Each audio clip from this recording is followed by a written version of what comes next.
É o que eu te peço em nome de Jesus. Amém.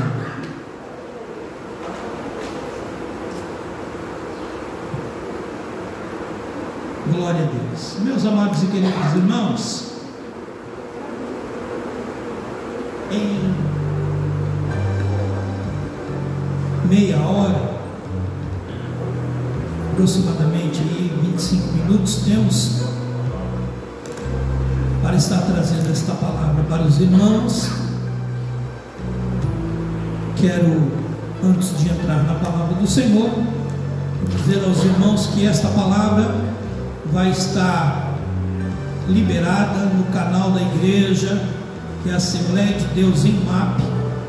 Depois, se os irmãos quiserem compartilhar, façam isso, para que essa palavra alcance aí o maior número possível de pessoas, para serem edificadas. Lembrando aos irmãos também que no próximo sábado é a nossa grande Santa Ceia. Bom, nossa grande Santa Ceia. E se eu não, na hora quando acabar o culto, não der para me despedir dos irmãos aí, os irmãos saírem antes, na quarta-feira estarei lá na casa da Patrícia.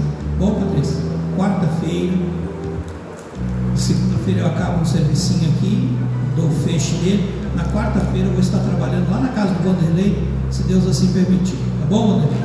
Quarta-feira, tá? Estaremos lá louvando e engrandecendo o nome do Senhor. Assim que acabar a obrinha ali na casa do Vanderlei, eu vou estar retomando a obra aqui na igreja, né? Nós temos 8 sacos de cimento que foram doados e, se eu não me falha a memória, 4 ou 5 de cal, uma coisa assim, tá bom? Nós vamos ver lá nas anotações que nós vamos estar rebocando esse muro lateral e terminando a calçada aqui do lado das irmãs. Bom, graças a Deus, terminei ali o trabalho do Paulinho, falta só uma finalizaçãozinha e já vou concluir os outros que têm compromisso aí com os irmãos. Dito isso, eu gostaria que os irmãos abrissem as vossas Bíblias em Amós. Profeta Amós, Deus chama ele, o comissiona como profeta, e ele traz uma palavra para o povo de Israel e Judá.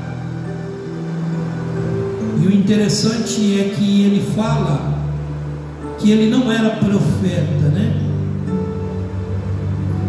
Ele lidava no campo, mas Deus lhe chama e usa profeticamente para falar com o povo de Israel, que estava vivendo em meio a uma apostasia muito grande. E no capítulo 7, o texto vai nos dizer,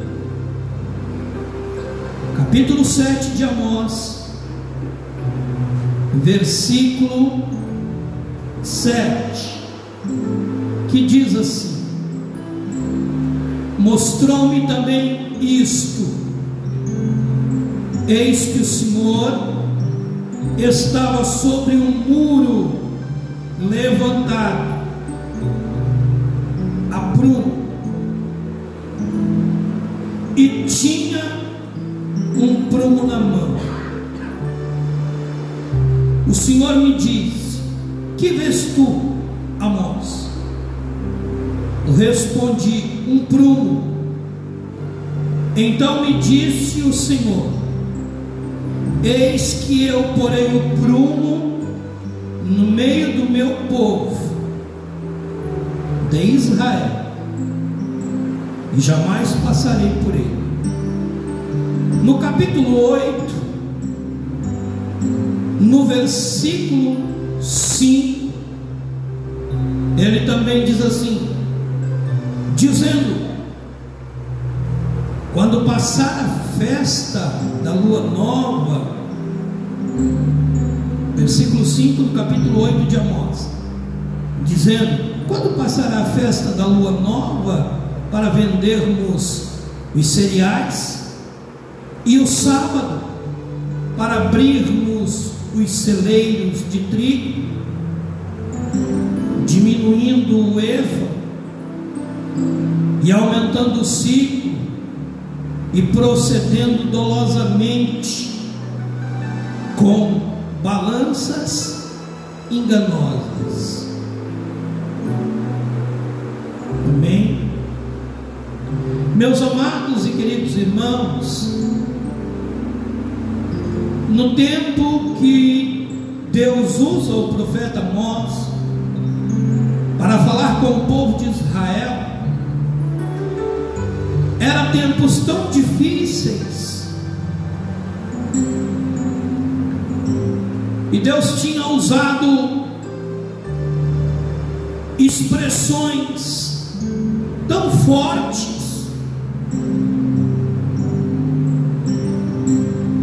com o povo de Israel. É neste mesmo livro de Amós que nós vamos ver no capítulo 3, no versículo 3, uma frase, um versículo que nós usamos muito, que diz assim: andarão dois juntos sem houver entre eles acordo? Nós sempre usamos bastante, mas o contexto que foi falado isso é um contexto muito perturbador. No capítulo 4, o Senhor levanta uma profecia contra as mulheres de Samaria e usa uma expressão tão forte, que se não estivesse escrito e alguém falasse, poderia até causar dúvidas. Será que Deus falou isso mesmo? Capítulo 4, versículo 1, ele fala assim: ouvi esta palavra, vacas de Baçã.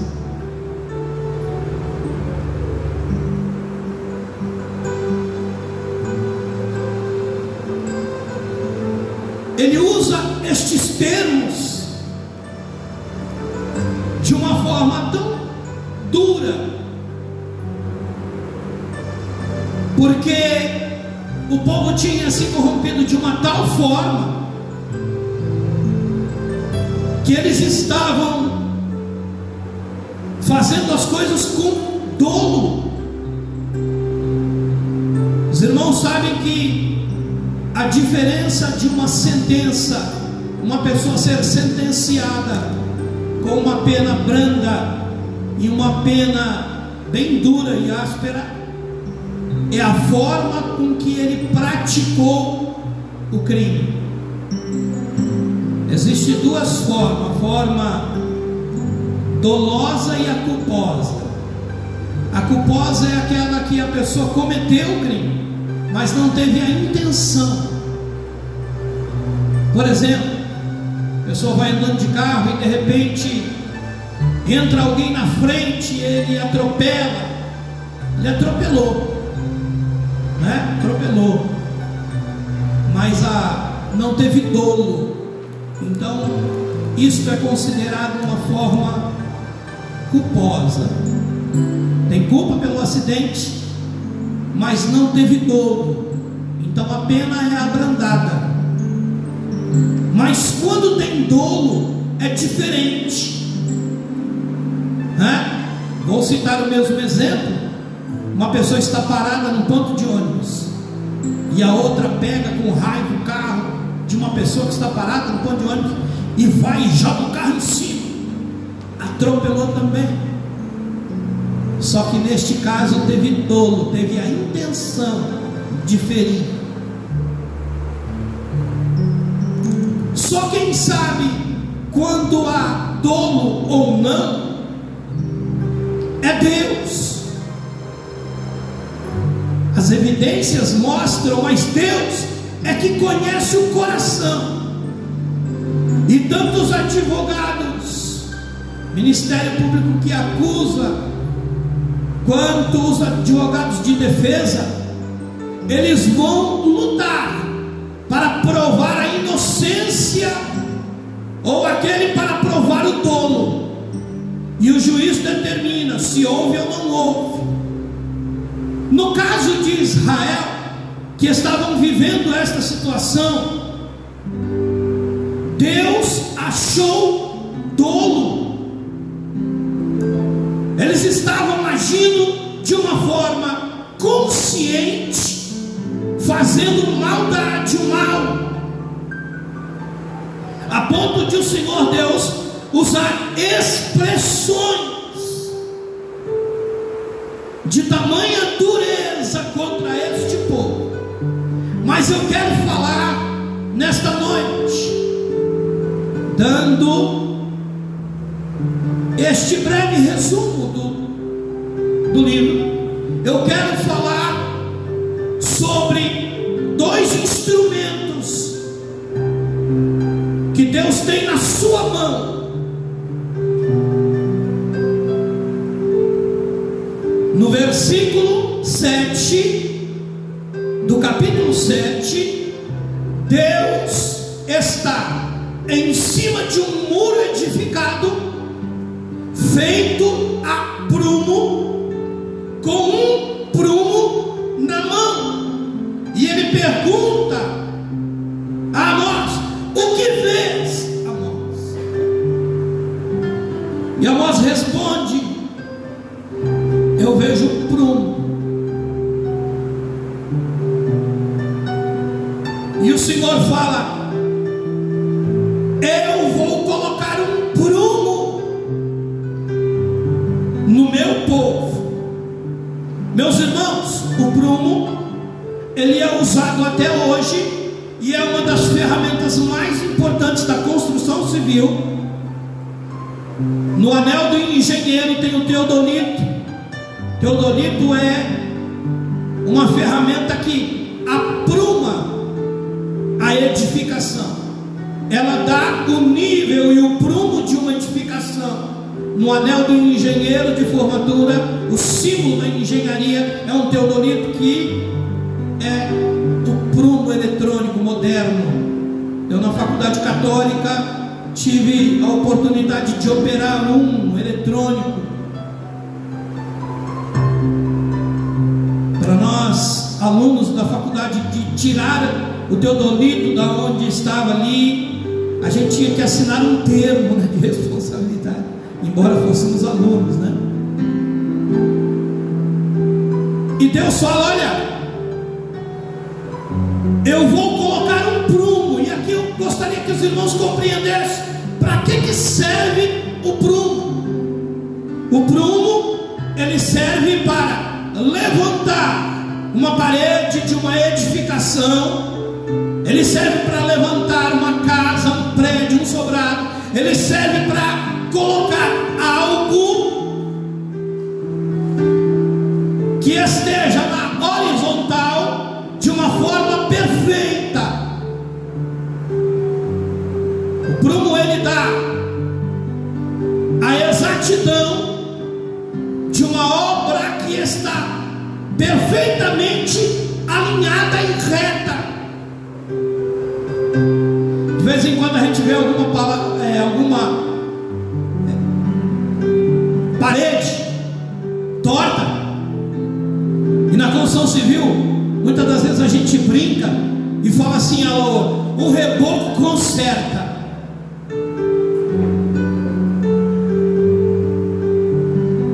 Eu já endireitei paredes tortas que foi preciso, Jorge, colocar um tijolinho colado na base com massa, de tamanho desalinhamento que tinha a parede, para consertar. E aquilo acresce massa até consertar. Mas a massa é interessante que ela só maqueia a parede torta. Você olha para uma parede rebocada, Quando está nivelada, você vai olhar e falar assim: a parede está reta, mas muitas das vezes a parede não está reta. O reboco é que consertou. Naquele tempo, a visão do profeta Amós diz que ele viu quando Deus estava em cima de um muro edificado, e o muro naquele tempo era de pedra, e ele estava com um prumo na mão. Os irmãos percebam que quando Deus tem um prumo na mão e ele está em cima de uma edificação, de um trabalho feito, pronto, ele está verificando se está bem feito, se está aprumado, se está reto. E Deus chama a atenção do profeta Amós e diz: o que tu vês? O profeta diz: olha, eu vejo um prumo. E ele disse: eu vou colocar um prumo. Versículo 8 diz: o Senhor me disse: que vês, Amós?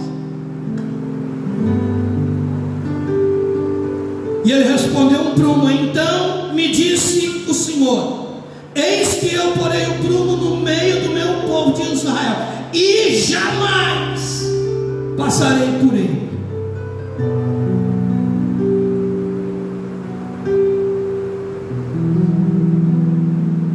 E o versículo 9 diz: mas os altos de Israel serão assolados, e destruídos os santuários de Israel,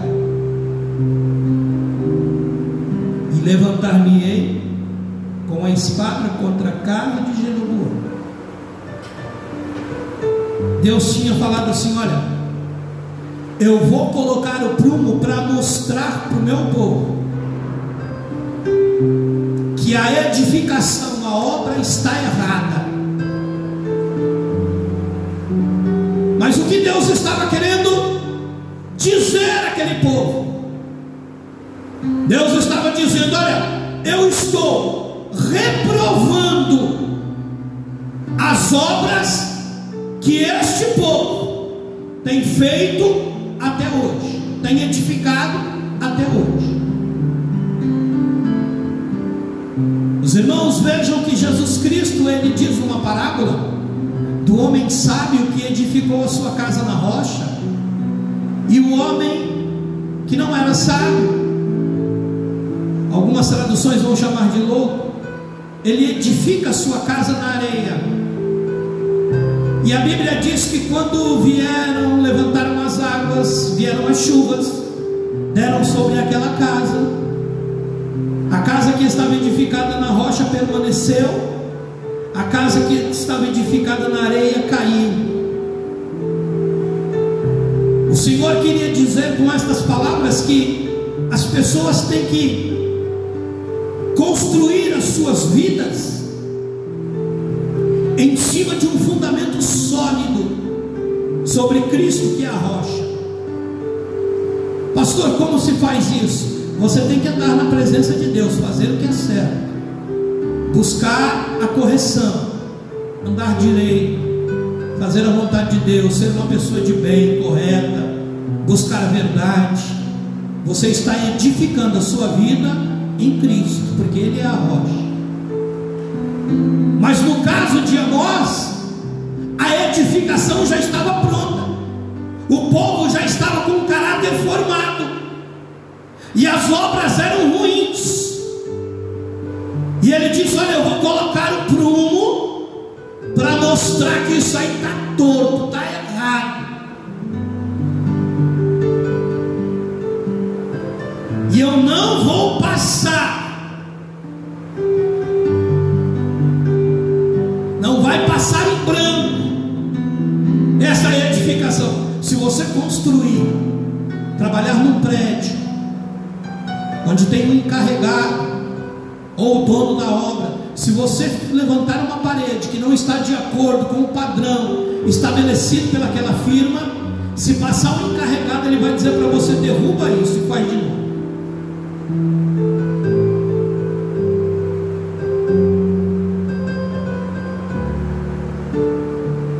Eu já vi engenheiros mandando derrubar edificações que foram levantadas, porque foram levantadas de forma errada, em lugar errado, da maneira errada. O prumo aqui é um instrumento que afere se está perfeito, se está em ordem, se está reto.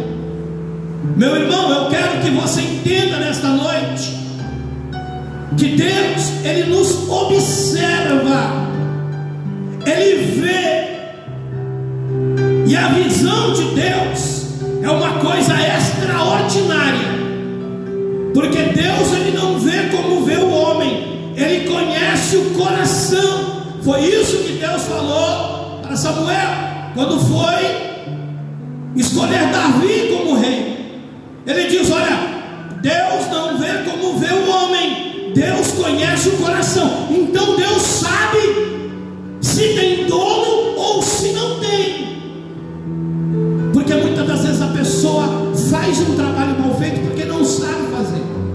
Ele não sabe fazer, mas não teve ninguém para fazer, e muitas das vezes ele não tem condições de pagar, e ele vai e levanta o muro torto. Mas tudo bem, porque ele não sabia, ele não era qualificado para aquilo, ele estava fazendo uma coisa pela necessidade de se fazer. Quando acontece isso, Deus corrige e Deus capacita. Os irmãos percebam que para construir a arca de Noé, Deus não chamou um carpinteiro, Ele chamou um lavrador. Por quê, pastor? Porque não tinha naquela geração nenhum carpinteiro bom.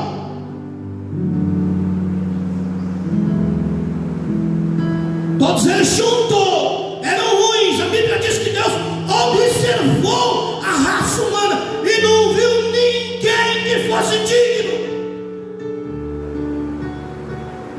Aí ele chama alguém e dá uma tremenda tarefa para ele: olha, você vai construir uma embarcação. Os irmãos sabem que hoje, no ano de 2020, a engenharia naval é uma das mais complexas que tem.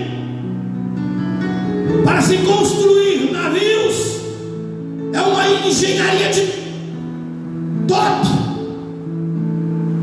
onde os melhores engenheiros se debruçam para construir uma embarcação, porque é muito difícil construir um barco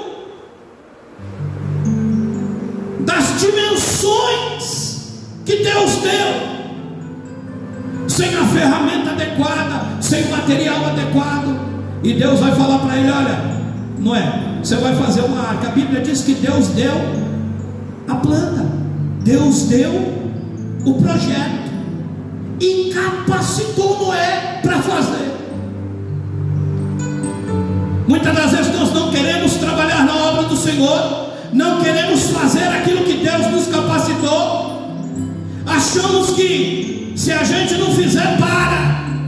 Se a gente não fizer, se eu não for, não vai acontecer. Se eu não for, vai parar. Se acha importante demais. O texto que o Jorge leu, o texto diz assim: ó, ninguém se ache sábio a si mesmo, ou pense de si além daquilo que tem que pensar. Tem gente pensando que ele é a última bolacha do pacote, tem gente achando que é a última Coca-Cola gelada do deserto. Mas eu quero vos afirmar nesta noite: Deus sempre tem a sua alma secreta guardada para a obra que Ele quer fazer. E Ele vai capacitar para a obra que Ele quer. Ele vai capacitar alguém para fazer. O povo de Israel, as pessoas estavam agindo com dolo, estavam fazendo as coisas de qualquer jeito, não estavam nem aí para as coisas de Deus. E Deus fala: eu vou colocar um prumo agora. Deu basta, chega. eu vou endireitar-os, vou consertar-os.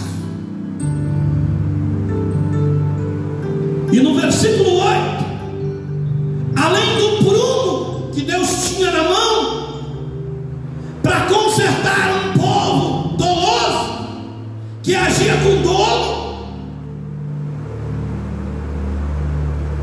ele chama atenção dizendo assim, olha, capítulo 8, no seu versículo 5, ele diz, vocês têm balanças enganadoras. Ele quis dizer assim, olha, vocês têm na vossa mão balança enganosa, balança que rouba, dizendo, quando passará a festa da lua nova para vendermos os cereais, e o sábado para abrirmos os celeiros de trigo, diminuindo o efa e aumentando o ciclo, e procedendo dolosamente com balanças enganosas. Sabe o que era isso? O povo levando vantagem um em cima do outro.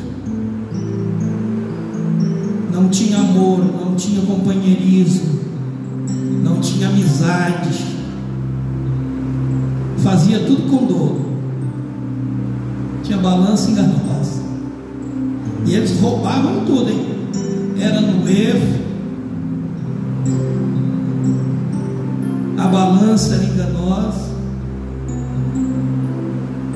E aqui eu chamo a atenção dos irmãos, em Salmos ou Provérbios, se não me falha a memória, ele diz que Deus abomina a balança enganosa.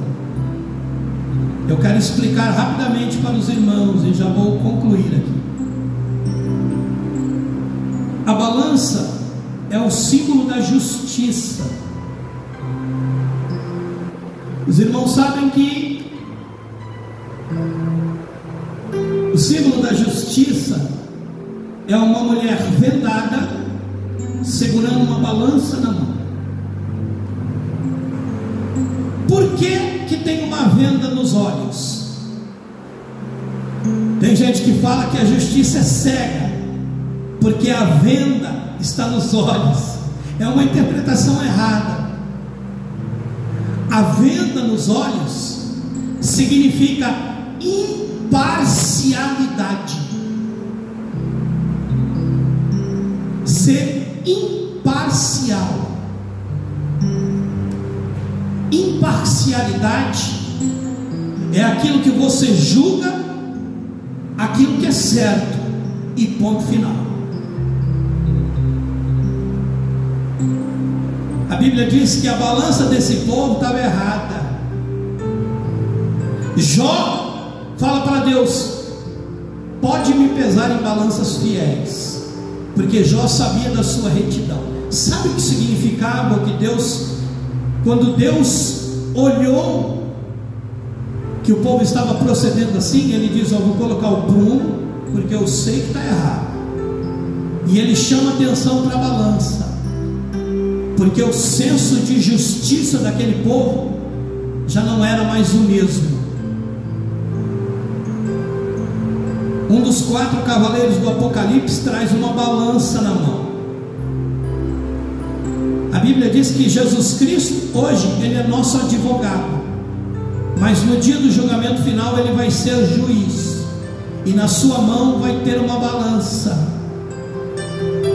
e ele vai julgar conforme a retidão dos nossos atos.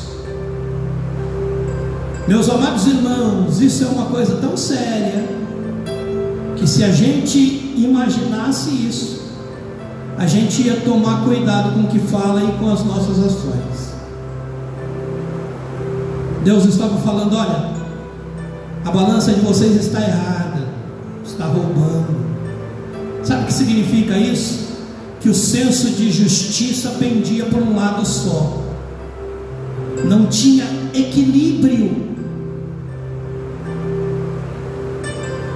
Quando eles iam julgar, eles julgavam de um jeito, para absorver e para condenar. A gente estamos vivendo em um tempo onde aquele que tem dinheiro, ele comete crimes absurdos, e a justiça muitas das vezes absolve. Sabe o que é isso?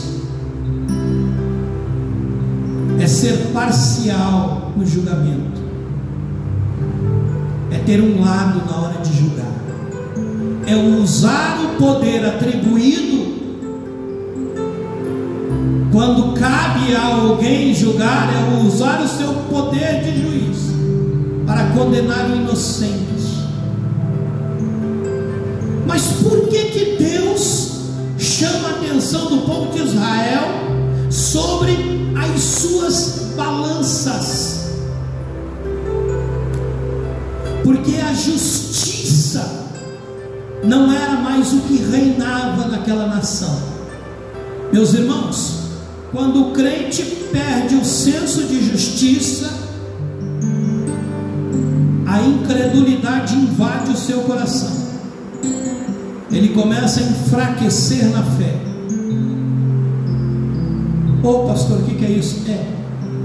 A balança está pendendo para o lado errado. Tem gente que só vê coisa errada na igreja. É o senso de justiça que está capenga, a balança está desregulada.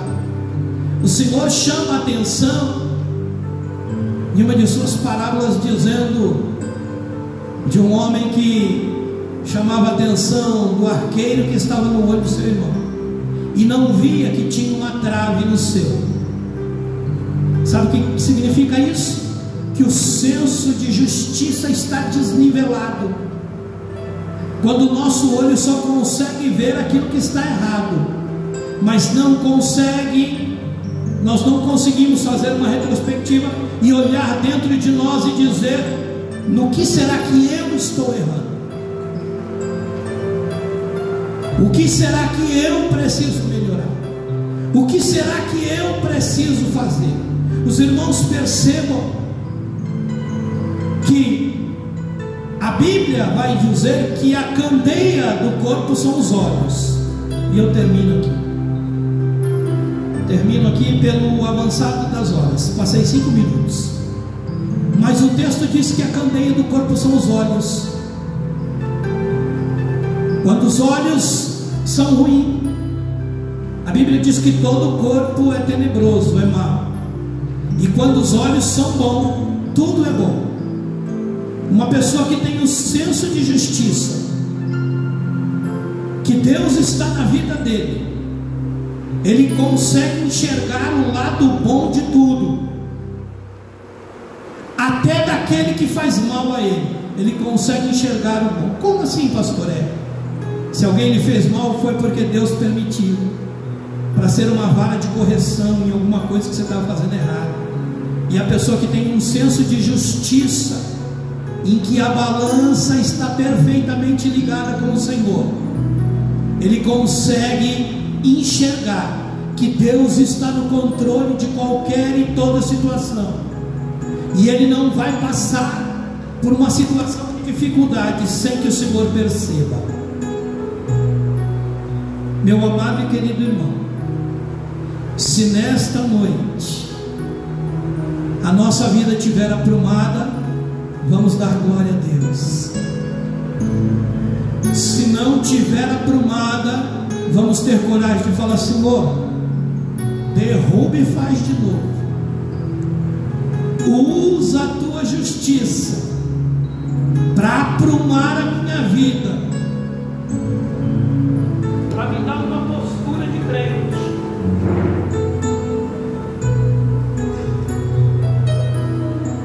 Se coloque de pé um instante. Usa o prumo que está nas tuas mãos e apruma a minha vida. Usa a balança, meu Senhor, que está nas tuas mãos, e faz justiça na minha vida. Se tem alguma coisa que eu tenho feito que a justiça do Senhor